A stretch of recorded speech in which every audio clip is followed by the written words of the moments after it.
नमस्कार दोस्तों, कैसे हैं आप सब लोग। आज के इस वीडियो में हम कार्तिक मास व्रत कथा के 6वें अध्याय का श्रवण करेंगे। अगर आपने इसके पहले वाले वीडियो नहीं देखे हैं तो हमारे चैनल पर जाकर उस वीडियो को ज़रूर देखें। चलिए शुरू करते हैं कार्तिक मास व्रत कथा के 6वें अध्याय को। इस अध्याय में हम भगवान विष्णु ने जहाँ जहाँ अपने चरण रखे वहाँ पर ऋषि, वेदों, यज्ञों के सहित समस्त देवता रक्षा करते रहे हैं। सप्तमी, अमावस्या, नवमी, त्रयोदशी, द्वितीया, दशमी तिथियों को आंवला तथा तिल से स्नान नहीं करना चाहिए। यहाँ चलिए हम इसे आपको विस्तार से बताते हैं। नारद जी बोले, जब 2 घड़ी रात अवशेष रहे तब तिल, कुश, अक्षत, चंदन आदि लेकर शुद्ध होकर जलाशय पर जाए।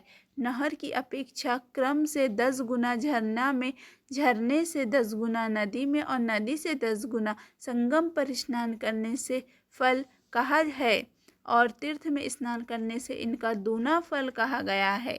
स्नान के पूर्व विष्णु भगवान का ध्यान करके स्नानार्थ संकल्प करे, फिर तीर्थ में उपस्थित देवताओं को क्रमशः अर्घ, पाग, आचमनी आदि देवे। अर्घ मंत्रार्थ, हे कमलनाथ आपको नमस्कार है, हे जलशायी भगवान आपको नमस्कार है, हे ऋषिकेश आपको प्रणाम है। मेरे दिए हुए अर्घ को आप ग्रहण करें।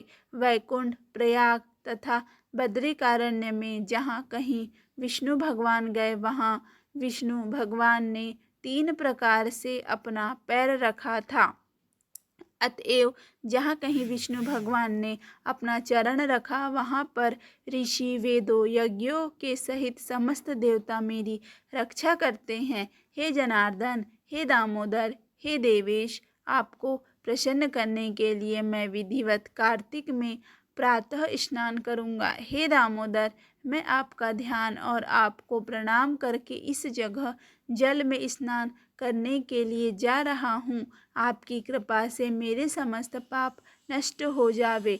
हे हरे, कार्तिक मास में व्रत तथा विधि पूर्वक स्नान करने वाला मैं अर्घ देता हूँ। आप राधिका के सहित ग्रहण करें। हे कृष्ण, हे प्रबल, राक्षसों का नाश करने वाले भगवान, हे पापनाशक, इस कार्तिक मास में नित्य नैमित्तिक कर्मों के द्वारा दिए हुए मेरे इस अर्घ को आप स्वीकार करें। कार्तिक स्नान का व्रत करने वाला भागीरथ गंगा, विष्णु, शंकर तथा सूर्य का ध्यान करके जल में प्रवेश करे और नाभि पर्यंत जल में खड़ा होकर विधि पूर्वक स्नान करे। गृहस्थ तेल और आंवले का चूर्ण लगाकर, विधवा स्त्री तथा यति तुलसी की मूल की मृत्तिका लगाकर स्नान करे। सप्तमी, अमावस्या, नवमी, त्रयोदशी, द्वितीया, दशमी तिथियों को आंवला तथा तिल से स्नान न करना चाहिए। प्रथमल स्नान करके पुनः मंत्र स्नान करे। स्त्री और क्षुद्र वेदों को मंत्रों में से स्नान न करें, उन्हें पौराणिक स्नान करना चाहिए।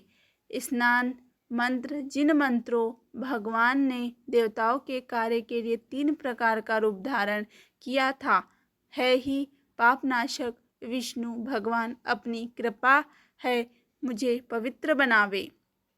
विष्णु की आज्ञा से कार्तिक व्रत करने वालों की समस्त इंद्र आदि देवता रक्षा करते हैं, अतः वे सब मुझको पवित्रों को बीजों, रहस्यों तथा यज्ञों सहित समस्त वेदों के मंत्र, कश्यप आदि ऋषि, इंद्र आदि समस्त देवता मुझको पवित्र करे। गंगा आदि सभी नदियाँ, संपूर्ण तीर्थ, 7 समुद्र तथा समस्त जलाशय हमको पवित्र करे।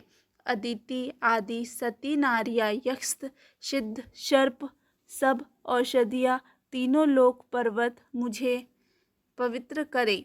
इन मंत्रों को कहकर स्नान करने के पश्चात व्रत हाथ में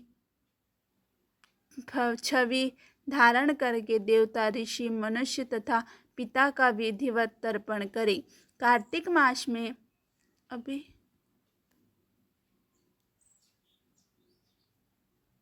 कार्तिक मास में पितृ तर्पण करते समय जितने भी तिल तर्पण में रहते हैं उतने वर्ष पर्यंत व्रती के पितृगण स्वर्ग में निवास करते हैं। तत्पश्चात व्रत करने वाला जल से निकले शुद्ध कपड़े पहने और प्रातः काल के सब कृत्यों से निवृत्त होकर पुनः विष्णु भगवान का पूजन करना चाहिए।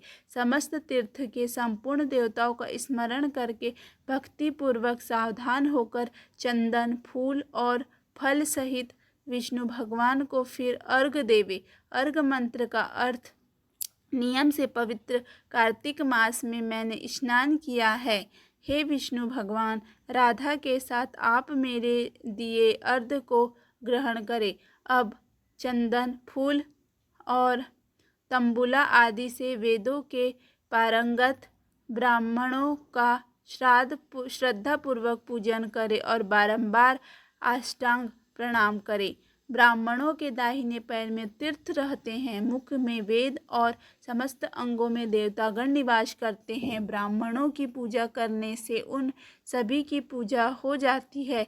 इस भूतल में विष्णु भगवान गुप्त रूप से ब्राह्मण के स्वरूप में निवास करते हैं। अपने कल्याण की कामना रखने वाले लोग इनका न अपमान करें और न इनके साथ निरीख, फिर एकांत चित्त से विष्णु भगवान की जा तुलसी का पूजन करके उनकी परिक्रमा करें, उन्हें प्रणाम करें। हे देवी, हे तुलसी, देवता ने ही प्राचीन काल से तुम्हारा निर्माण किया और ऋषियों ने तुम्हारा पूजन किया है। विष्णु की प्यारी तुलसी, आपको प्रणाम है। आप मेरे सब पापों का नाश करें। इसके पश्चात स्थिर चित्त से विष्णु भगवान की पुराण लोक कथा को सुनना चाहिए और भक्ति पूर्वक वेद ब्राह्मणों का पूजन करना चाहिए। इस प्रकार भक्ति पूर्वक जो लोग पूर्वोक्त विधान से शाकृत्य करते हैं उसे विष्णु लोक अवश्य प्राप्त होता है। समस्त रोगों तथा पापों को नष्ट करने वाला, मनुष्य को श्रेष्ठ बुद्धि देने वाला, पुत्र धनादि का साधन, मुक्तिदायक कार्तिक के व्रत के अतिरिक्त कोई उत्तम व्रत इस संसार में नहीं है। इस प्रकार कार्तिक व्रत कथा का 6वां अध्याय समाप्त हुआ।